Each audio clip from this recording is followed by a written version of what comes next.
Ahora le toca a Rosa Montero. Diré que ella en Twitter, quienes la siguen lo saben, firma como Bruna Hansky, que es un personaje de su novela, y también es la perrita que murió. Se define precisamente en Twitter como escritora, periodista y animalista. Y es una militante, suerte que tienen los animales de tener a Rosa Montero, una militante animalista, que además en algún momento dijo que ella quería ser primatóloga, pero que no se atrevió en la selva. Y repasando las portadas, porque tengo todos sus libros, me di cuenta de la curiosa coincidencia de que en todas las portadas aparece un animal.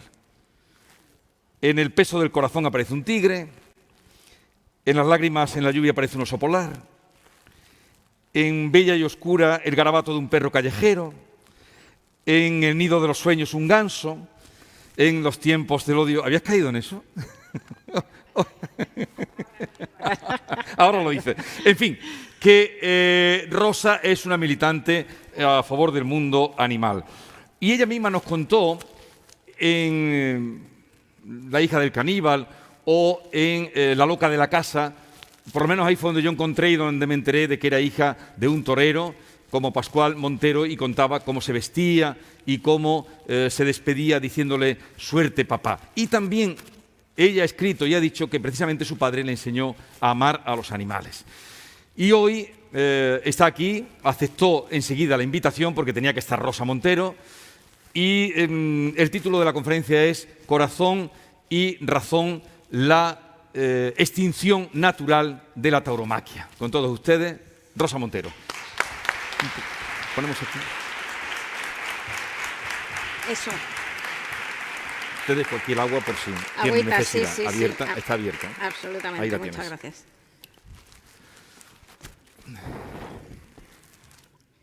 Hola, amigos. ¿Qué tal?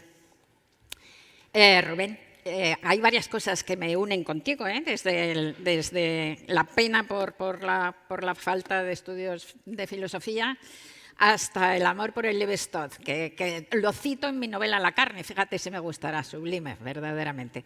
Hay otras cosas con las que no estoy de acuerdo, eso sí.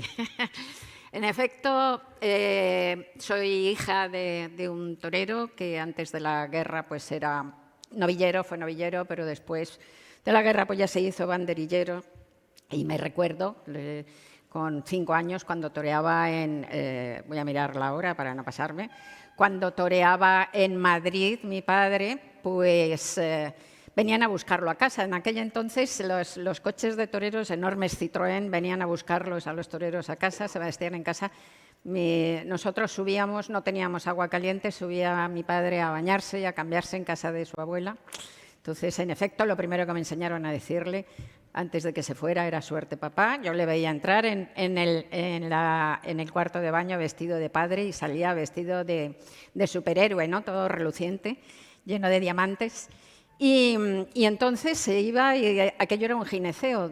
Estaba mi hermano, tenía que estar mi hermano, pero el pobre le he borrado, no me acuerdo. Entonces estaba mi abuela, estaba una tía viuda, estaba una tía soltera, estaba mi madre, estaba yo. Y nos poníamos a rezar el rosario del que te pegó toda la tarde, que era un rollo inconmensurable. Y además es que es un recuerdo que parece del siglo XIX. En aquella época se llevaban santitos por las casas, en una especie de hornacinas así de madera mala, con un santo de escayola o una virgen o un Jesús, y le ponías lamparillas de aceite, ¿verdad? Entonces ahí estábamos con los santitos de escayola, con las lamparillas de aceite, con el rosario, dale, dale, dale. Cuando ya se acababa en la tarde, entonces se ponía una radio de baquelita, que era la tecnología punta del momento, y se oía el parte. Si no había pasado nada, pues entonces se daba otro rezo rápido en acción de gracias. Se venía la parte que a mí me gustaba más. Era un primer piso, entonces me dejaban sentar en el alféizar de la ventana con las piernas para afuera, esperar el coche de toreros. Entonces venía el coche, bajaba mi padre con el capote, saludaba a todo el gineceo asomado a la ventana. Claro, yo pues emocionadísima, ¿no? Con 5 años, y lo tremendo, lo que más me impresionaba es que traía toda la camisa negra, seca y dura por la sangre del toro. Impresionante, ¿no? Como digo, me recuerda entre las lamparillas y todo eso y los rezos, siglo XIX total, pero fue mi infancia, aunque ya soy mayor, eso también es verdad, ¿no? Como ha dicho Vigorra, muy bien dicho, el que me enseñó a mí el amor por los animales era mi padre, que adoraba a los animales, aunque pueda parecer contradictorio desde la visión de hoy. Mi padre fue torero antes de la penicilina. En aquella época, cuando él empezó a torear, pues todos los años morían varios toreros. Y entonces él creía que estaba en igualdad de condiciones con el toro, cosa que a mí me parece completamente absurda, pero evidentemente le entiendo. El toro no elige ir. No solo eso, además, el toro no es un animal depredador. Entonces, cuando ataca no es porque le salga de natural, no es que se quiera medir con el torero. Como no es un animal depredador y además es un animal de manada al que se le aleja de la manada, lo que tiene es un ataque de angustia, de pánico, de miedo. Se fomenta eso, entre otras cosas, con él picándolo y haciéndole daño, ¿no? Entonces, pero bueno, insisto, él pertenecía a una época, tenía esa visión del mundo, siempre le respeté, él siempre me respetó a mí. Yo he ido a muchas corridas, muchísimas corridas, era un gusto ir con mi padre que lo explicaba todo. He ido a muchas hasta que crecí por encima de ellas, crecí en la conciencia del otro, en la continuidad orgánica que existe entre nosotros y el resto de los animales. Porque además yo no creo, ¿verdad?, evidentemente, esa estupidez de que los toreros o la gente que va a los toros son unos sádicos y tal y cual, como ha dicho Rubén, no va ahí a ver sufrir al animal. Claro que no.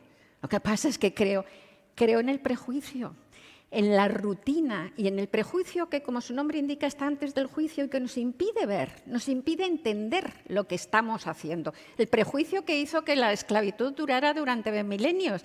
El prejuicio que yo lo he vivido en una época de mi vida hasta que he empezado a verlo, lo que había detrás. Y para empezar a verlo, pues la verdad es que ha ayudado mucho los enormes, a mí me encanta la ciencia, los enormes avances científicos de los últimos años en cuanto a ADN, en cuanto al genoma, en la resolución, en la investigación neurológica, que ha habido unos avances formidables desde las tomografías computarizadas de la última década. Entonces, se han descubierto, efectivamente, que no somos de todas, un animal distinto cualitativamente. Somos cuantitativamente distintos del resto de los animales más inteligentes, obvio, de la misma manera que un perro es más inteligente que una medusa. Pero hay una continuidad orgánica. Se han pulverizado los tópicos en los que seguramente os educaron de pequeños, ¿no?, sobre lo que es lo que nos diferencia a los seres humanos, por ejemplo. Nos diferencia la cultura. Entendiendo cultura, en este caso, hay muchas definiciones de cultura. En este caso, solamente vamos a entender cultura versus genes, es decir, cultura aquello que eres capaz de aprender tú en tu vida y transmitirlo a tus herederos, contra la información genética. Pues cuando yo era pequeña se decía que los animales solo tenían información genética y eran incapaces de aprender y de transmitir, solo los seres humanos. Es mentira. Se ha demostrado que es mentira. Hay montones de animales que aprenden cosas en su vida y se las transmiten a sus hijos, como por ejemplo orangutanes. Aprenden a hacer incluso herramientas. Otra de las cosas que yo estudié en la escuela, lo que diferencia al ser humano de los otros animales, nosotros hacemos herramientas. Mentira. Ahora se sabe que hay montones de animales que hacen herramientas, desde orangutanes hasta seres tan raros, tan increíblemente extraordinarios, impensables como para tener esa inteligencia, como los cuervos. Se está descubriendo que hay montones de animales que nos parecían, por lo distintos a nosotros, estúpidos, prejuicio, falta de conocimiento, prejuicio, completamente, pues eso, ajenos a nosotros, sin sentimiento ni nada, y que son inteligentísimos. El pulpo se ha descubierto que es inteligentísimo, madre mía, ¿no? El pulpo, cosas así. Acabo de estar hablando con Muntsa Minó, que es una primatóloga catalana en Barcelona, está haciendo ahora unos estudios cognitivos de animales aparentemente tontos y está descubriendo, una tía fantástica, que las jirafas, que nos parecen tan bobas, pues son inteligentísimas. Entonces, se están machacando todos esos límites falsos de la supremacía del ser humano. Hay una continuidad y todos formamos parte de lo mismo, evidentemente con un grado de inteligencia, pero hay animales tan... los animales tienen sentimientos, tienen conciencia, tienen inteligencia en diversos grados. Algunos son tan inteligentísimos como los grandes primates, de los cuales nos separa apenas un 1% del genoma. Estamos tan cerca de los grandes primates que hasta podemos tener transfusiones de sangre, darnos transfusiones de sangre respetando los grupos sanguíneos, que los grandes primates tienen solamente 2 grupos sanguíneos.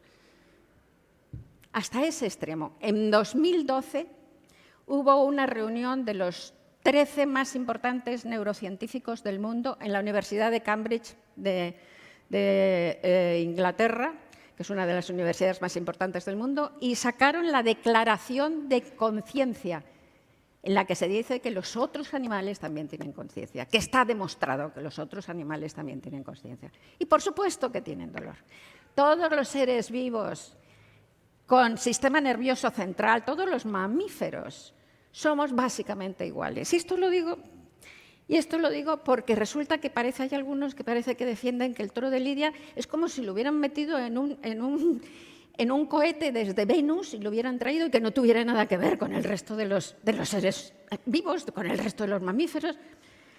Por ejemplo, hay una cosa, y solo estuve pensando incluso si citarlo o no, porque verdaderamente es tal estupidez. O sea, es un cientificismo, es una pseudociencia tan grande que es que verdaderamente está citándola y le das un lugar que no merece, porque es como un terraplanismo, ¿no? Que es esa teoría de que los toros tienen un montón de endorfinas, que es la hormona del placer y que no sienten dolor. Primero, las endorfinas no son la hormona del placer, no. Las tenemos todos, los mamíferos con sistema nervioso central, todos. No son la hormona del placer, no están, por ejemplo, en el orgasmo ni del hombre ni de la mujer, ¿no? Son unas hormonas, las hormonas del estrés y del dolor, para intentar compensarlo. Las producimos todos, absolutamente todos, y se producen solamente, ¿verdad?, por causas horrorosas, es decir, por 16 causas, que no os las voy a leer todas, pero bueno, son pues desde ejercicio físico extenuante, hipoxia, hemorragia, cosas todas horribles, ¿no? Hiperglucemia, dolor, heridas traumáticas, inflamación, estrés, hambre, sed y miedo y otros casos más, todos traumáticos. Eso hace que se produzcan las endorfinas. Se producen también en hombres y mujeres torturados, hombres y mujeres torturados por el cártel de Cali. Les miras, les analizas, tienen endorfinas, lo cual no les quita el dolor de la tortura, ¿verdad? Cuantas más endorfinas encuentres en un toro, más sufrimiento indica. Así que dejemos esto claro, ¿no? Y esto lo dicen pues toda la comunidad científica. Y entre otros, por citar uno, pues el gran veterinario José Enrique Zaldívar, presidente de ABATMAC, pero vamos, no es el único, lo dicen absolutamente todos. ¿Y cómo no va a sufrir? Porque el tipo de castigo que se le hace al toro es absolutamente brutal, ¿no? Las pullas, por ejemplo, producen unas lesiones tan salvajes, producen rotura y lesión de más de 20 músculos, sin contar los costales e intercostales. Rotura de ligamentos y tendones, especialmente en la zona torácica y dorsal. Rotura o desgarro de venas y arterias de la vertebral, cervical, profunda, escápulas, dorsal, intercostal, dorsal escapular, tronco cervical. Heridas en las costillas y en los cartílagos de prolongación. Yo tengo 4 tornillos en la columna vertebral y sé lo que duele eso. En las apófisis espinosas y transversas de las vértebras torácicas, en las escápulas y los cartílagos de prolongación. En la pleura, puede atravesar la pleura y provocar neumotórax, ¿no? El toro pierde entre el 8 y el 18% de sangre, ¿no? La profundidad del trayecto de una puya, la profundidad media del trayecto de una puya es entre 17 y 20 centímetros. Entre 17 y 20 centímetros. Ha habido puyazos que se han medido de hasta 35 centímetros. Y además cada puyazo abre 7,2 trayectos, porque lo remueve. 7,2 trayectos distintos. La suma media de esos trayectos son 62 centímetros de destrozo por cada puyazo. Como todos sabemos, hay un tope en la puya, ¿verdad? A los 8 o 9 centímetros, como todos sabemos, ese tope pasa. Yo he estado harta de ver toros, y pasa pues con el barrenado, con el meta y saca, con lo cual el tope aumenta la herida de la puya. No solamente eso, sino que luego se ponen las banderillas justamente ahí con unos arpones de 6 centímetros que además se bambolean en la zona ya lacerada para hacer más daño. Eso, en un animal con el sistema nervioso central, como digo, de verdad que es una tortura muy grande. Y de hecho también, y vosotros lo habréis oído, yo lo he oído muchas veces en la cantidad de corridas que he ido, muchas veces el toro brama de miedo, se queja y llora, clarísimamente, ¿no? Y luego, llega el descabello, que cuando yo llegaba al descabello, incluso cuando iba y me gustaba, a mí me sufría por el toro, incluso cuando iba. Llega el descabello, ya el toro, ¡pum!, se cae y dices, ¡ay, pobrecito, ya deja de sufrir! ¿Qué va? El descabello lo que hace es dejarle tetrapléjico, no le quita sensibilidad, le deja tetrapléjico y luego viene la puntilla ahí, 27 veces apuntillando hasta que lo logran. Un espectáculo precioso. Francamente, fantástico, ¿no? En fin, ahora vamos a ir a los argumentos, que hay muchos argumentos. Algunos efectivamente, como animalista me interesan esos argumentos. Los ha planteado muy acertadamente Rubén. El primer argumento que están los animales de granja, los animales de comida, los mataderos, con el maltrato que lo hay, evidentemente, que los animalistas y cualquier persona decente estamos intentando que se disminuya ese maltrato. Se están haciendo leyes, nos importan muchísimo. Se hacen leyes para el traslado, que por cierto los toros de Lidia parece ser que lo incumplen la de traslado bastantes veces, porque van en cajones demasiado pequeños. Pero bueno, esto es peccata minuta. Pero para traslados decentes, para que se les mate con aturdidor, para que se los tenga estabulados no en condiciones nefastas. Por supuesto que hay que intentar hacer que las condiciones sean las menos malas posibles y que nos ocupamos de eso. Y que además, aún más allá, quizá deberíamos llegar y planteárnoslo como algo sostenible para el mundo, ser todos vegetarianos. Yo no lo soy, lo debería ser. Tengo mis contradicciones, como todo el mundo, no lo soy, lo debería ser, pero desde luego en el mundo animalista la gente va hacia el vegetarianismo y es más sostenible para el planeta, como sabéis, ¿no? Pero bueno, en fin, o sea que eso por supuesto. Pero es que la diferencia fundamental es que esto, y es una diferencia nuevamente cualitativa, no cuantitativa, es una diferencia esencial, es que los toros son un espectáculo. Y no es que eso quiera decir que seamos hipócritas. Lo que quiere decir es que haya un espectáculo así nos da el nivel, un barómetro del nivel de aceptación de la violencia que tiene una sociedad.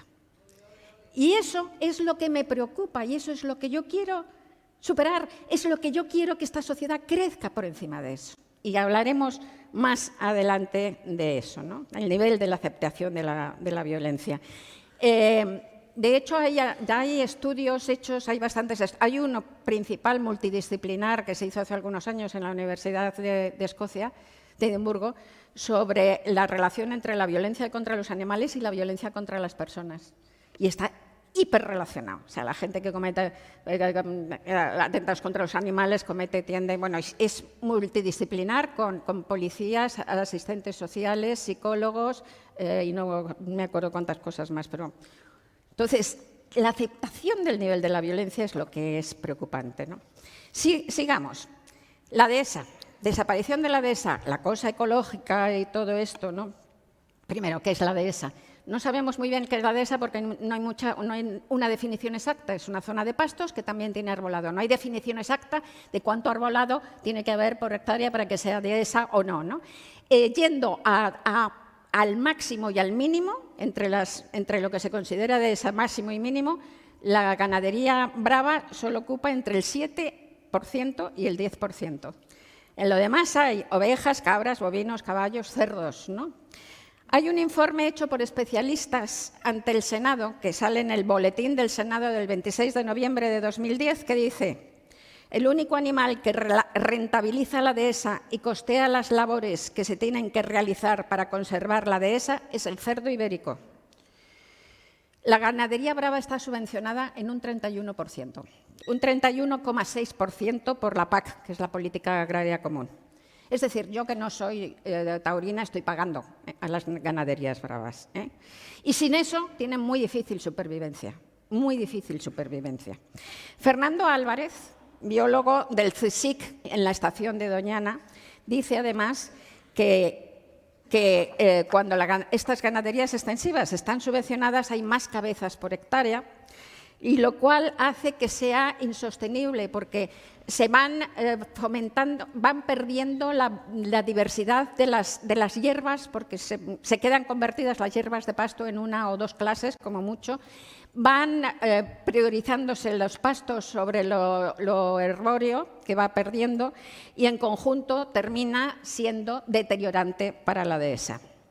Por otro lado, la protección de las especies salvajes, también lo dice este hombre, no tiene nada que ver con que haya toros bravos o no haya toros bravos. Es más, las fincas de toros bravos, al tener vallas, molestan e impiden la circulación de los animales salvajes. Y también, sigo diciendo, hay un 25% de las dehesas que ya están protegidas, o sea que desde luego no se va a perder la dehesa porque se pierda el toro de Lidia. Otro argumento. El toro de Lidia es una especie única, es el toro más antiguo, es descendiente del Uro. Pues va a ser que no. Va a ser que tampoco. Todos los bovinos criados por el ser humano descienden de una única especie que fue domesticada hace 10.000 años, que es el bos primigenio, que se cruzó y que convivió con el uro salvaje, ¿no? Y cualquier genetista os dirá, entre ellos, por ejemplo, Luis Rollo, veterinario e investigador genetista de la Universidad de Oviedo, que los toros de Lidia no tienen suficientes diferencias biológicas con los toros comunes para ser una especie y ni siquiera para ser una subespecie. Solo tienen diferencia de comportamiento, no son ni siquiera una subespecie. Más aún, hay un proyecto europeo que se llama Taurus, que comenzó en los Países Bajos en 1983, y es un proyecto para intentar reintroducir el ganado herbívoro, los grandes herbívoros salvajes, ¿no? en Europa, que están desaparecidos. Hay varios países y varias regiones de Europa metidas en el proyecto desde el 83, Bretaña, en Hungría, en Letonia, aquí están en la Sierra de Atapuerca, por ejemplo, ¿no? Bueno, entonces han estado haciendo cruces entre todas las razas bovinas de Europa para intentar encontrar el animal más cercano a ese bos primigenio y más cercano al uro con el que se pudo cruzar, ¿no? Para intentar recuperar este animal, ¿no? Y se han encontrado que hay una serie de razas que son las más antiguas y las más puras. Y por cierto que hay 3 de ellas que son españolas y son de lo que llamamos vacas de carne. Son la Tudanca de Cantabria, la Sayagüesa de Zamora y Castilla y León y la Pajuna, que está aquí en Andalucía y en Castilla-La Mancha. Se estudiaron los toros de Lidia también, al principio se descartaron enseguida porque no tenían ninguna semejanza con los toros más antiguos, no tenían ninguna semejanza con los uros. ¿Por qué se sabe? Porque tenemos el ADN de los uros en los huesos, sacado de los huesos fósiles, y se comparó genéticamente con el ganado de hoy. Y estas razas que os digo y otras europeas, estas 3 españolas, son las más cercanas, las más antiguas. Nada que ver con el toro de Lidia. El toro de Lidia es un 1000 leches. Y dice Luis Rollo,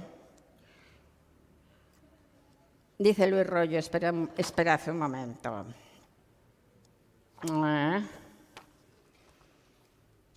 Los análisis indican que la raza de Lidia no tiene ningún rasgo genético que no se haya encontrado en otras razas bovinas en España. Sigo. Esto es un negocio, da comida a un montón de gente, tiene un impacto en el PIB enorme. En realidad, el mundo de los toros solo tiene un 0,125% en el PIB. Es un 0,125% del PIB, nada más. Y en cuanto al montón de gente que trabaja, pues vamos a ver, en el 1919 había 9.993 profesionales taurinos y de estos solamente había 5.357 licencias activas, solo 5.357. De toreros, eso quiere decir que había registrados 499, pero solo había 139 que fueron activos en ese año. Y de esos 139, el 41% solo torearon en 1 o 2 festejos al año. ¿Vivirán de otra cosa esta gente? No, no creo que vivan de ser toreros. O sea, estos son los que aportan tanto al PIB. De novilleros, apuntados habían 1.280, pero solamente estaban activos 116, el 9%. Y de estos 116, el 38% solo actuaron en 1 o 2 festejos al año. Insisto, vivirán de otra cosa. Rejoneadores, lo mismo, etcétera. El resto de la cuadrilla, como sabéis, se contrata para cada actuación. O sea que, en cuanto a las plazas de toros, los empresarios de las más importantes plazas de toros son media docena. No son más, me parece a mí, ¿no? Es una actividad agonizante. Es una actividad agonizante.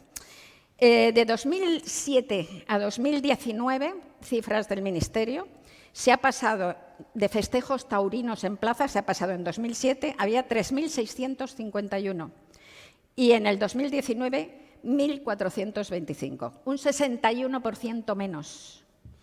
De corridas hubo un 64% menos. De rejoneo, un 69% menos. De becerradas, un 70% menos. Becerradas pasaron de 327 a 97. Y becerradas tendrían que pasar a 0, porque yo, que no soy partidaria, luego lo diré, de prohibir la fiesta, la llamada fiesta nacional, sí soy partidaria de prohibir las becerradas, que son una salvajada absoluta, ¿no? Por cierto, que a mi padre le desesperaban las mal llamadas fiestas populares en donde se hacían burradas con los toros. Una cosa que le desesperaba era Tordesillas, le parecía una vergüenza, decía que eran unos cobardes, bueno, se ponía enfermo. O sea que, verdaderamente, entonces, las becerras habría que acabar con ellas. Y ahora vamos a hablar de la cultura, ¿no? Cultura, otras 2 definiciones de cultura. En la RAE, ya hemos dejado atrás la de cultura versus genes, hay otras 2 definiciones de cultura. Una, cultura es un conjunto de conocimientos que permite a alguien desarrollar su juicio crítico. Bueno, los toros no. Obviamente, los toros no. Solamente le permite desarrollar el juicio crítico para juzgar los toros, pero no para la vida, que es lo que se deduce, obviamente, de esta definición. Los toros no caben dentro de esa definición. Segunda acepción. Conjunto de modos de vida y costumbres, conocimiento y grado de desarrollo artístico, científico, industrial, etcétera, en una época, grupo social, etcétera. Pues sí, claro, desde este punto de vista sí, porque es un retrato de la sociedad. Los toros forman parte de un retrato determinado de la sociedad, pero eso no quiere decir que sea bueno, porque hablamos de las culturas esclavistas, por ejemplo, ¿no?, que forman parte del retrato de la sociedad, ¿no? La tradición, que va unido con esto, las tradiciones las cambiamos todo el rato, si no estaríamos en las cavernas. ¿Qué tiene que ver la tradición con algo bueno que haya que mantener? Las tradiciones de los actos de fe, por ejemplo, ¿no? Los gladiadores. Os digo, las luchas de gladiadores debían ser muy artísticas, debían ser muy emocionantes, muy ritualizadas y bueno, debían dar una catarsis, seguro. Pero ¿queremos tener luchas de gladiadores que los degüellen al final? Yo creo que no, ¿no? Y los autos de fe ya puestos, has dicho antes... has contado antes, a ver si encuentro, porque he tomado notitas de lo que decías. Sí, ¿no? Que es plástica,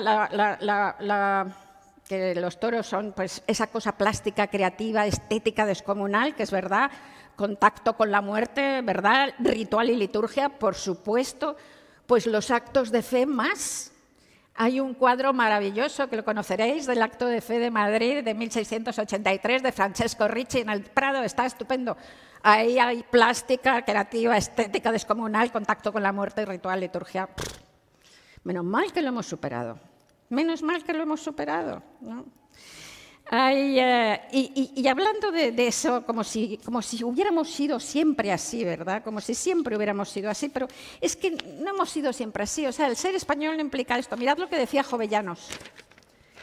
Mirad lo que decía Jovellanos en 1792, creo que es, entre el 90 y el 96. Es, por cierto, muy digno de admiración que este punto, el de los toros, se haya presentado a la discusión como un problema difícil de resolver. La lucha de toros no ha sido jamás una diversión, ni cotidiana, ni muy frecuentada, ni de todos los pueblos de España, ni generalmente buscada y aplaudida. En muchas provincias no se conoció jamás, en otras se circunscribió a las capitales, y dondequiera que fueron celebradas lo fue solamente a largos periodos y concurriendo a verla el pueblo de las capitales y de tal cual aldea circunvecina. Se puede, por tanto, calcular que de todo el pueblo de España apenas la 100ª parte habrá visto alguna vez este espectáculo. ¿Cómo, pues, se ha pretendido darle el título de diversión nacional? Luego sigue diciendo cosas y dice: y sostener que en la proscripción de estas fiestas hay el riesgo de que la nación sufra alguna pérdida real, ni en el orden moral ni en el civil, es ciertamente una ilusión, un delirio de la preocupación. Lo que quiero decir es que desde siempre ha habido una España que estaba en contra. No es que vengamos de una tradición, que es lo español, y que ahora se pierde. No, no es verdad, no es verdad. Y hay evidentemente una bajada en las encuestas también tremenda.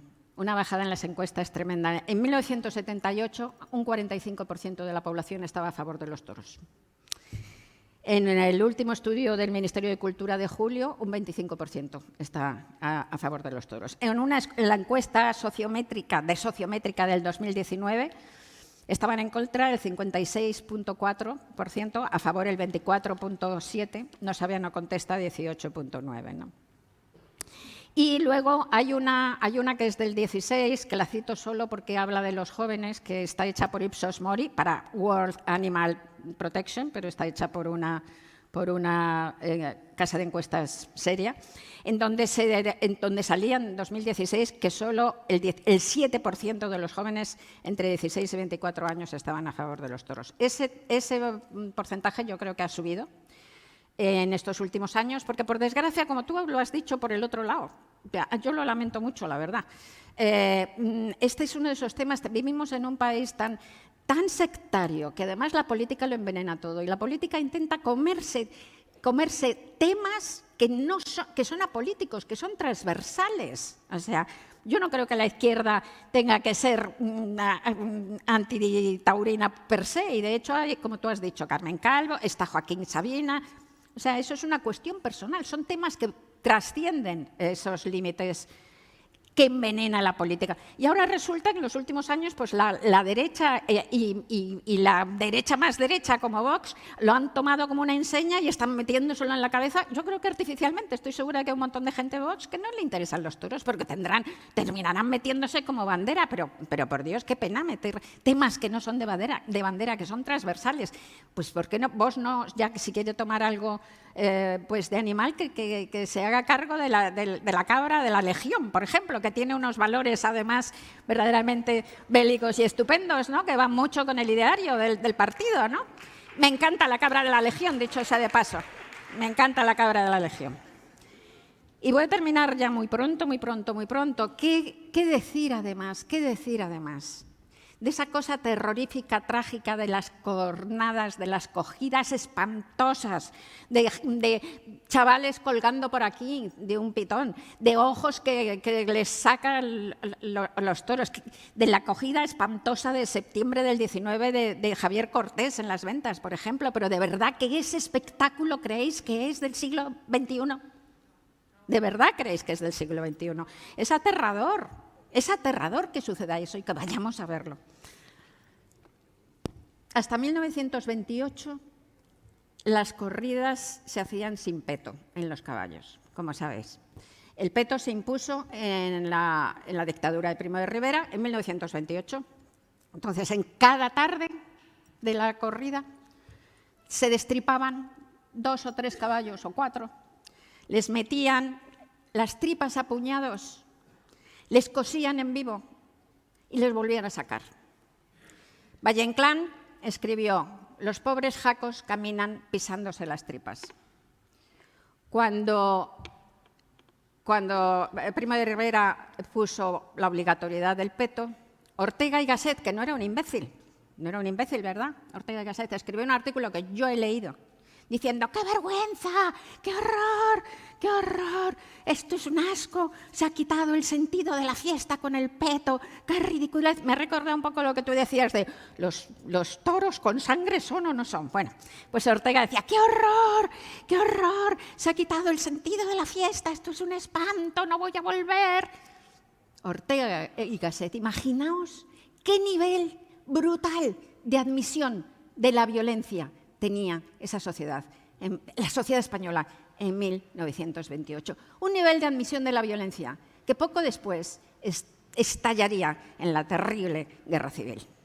Yo quiero superar eso. Si hoy en los toros de las ventas, por ejemplo, en San Isidro, o aquí, en la mejor corrida de la maestranza, llena de los mejores aficionados de taurinos, salieran los caballos sin peto, destriparan 3 o 4, les meterían las tripas a puñetazo y los volvieran a coser y a sacar, toda la plaza vomitaría. Toda la plaza vomitaría, porque por fortuna hemos superado ese nivel de admisión de la violencia, y eso implica muchísimo en el resto de nuestra vida, en el resto de la gestión de la sociedad. Yo no estoy por prohibir los toros, entre otras cosas. Bueno, si hay comunidades en donde votan porque no, la plaza está cerrada, porque no tienen, como ha pasado en algunos sitios del norte y tal, perfecto, pero yo no estoy por prohibir centralmente los toros, entre otras cosas porque creo que eso favorece un rebote. Estoy por prohibir, como digo, las becerradas y los toros de fuego, todas esas brutalidades sí. Los toros reglados no, porque yo creo que provocaría un rebrote y creo que ya se está muriendo, porque por fortuna esta sociedad está creciendo por encima de eso. Y os pido que superéis ese prejuicio que os impide ver y que yo comprendo las raíces que tiene, porque las he vivido, habéis sido con vuestros padres, habéis sido con vuestros abuelos. Hay una cosa amorosa de vuestra infancia, pero no eso os impide ver lo que es la realidad de los toros y lo que los toros hacen en cuanto a eso, a nivel de admisión de la violencia. Por fortuna, lo estamos superando y yo creo que de aquí a 30 años no van a existir los toros. Gracias.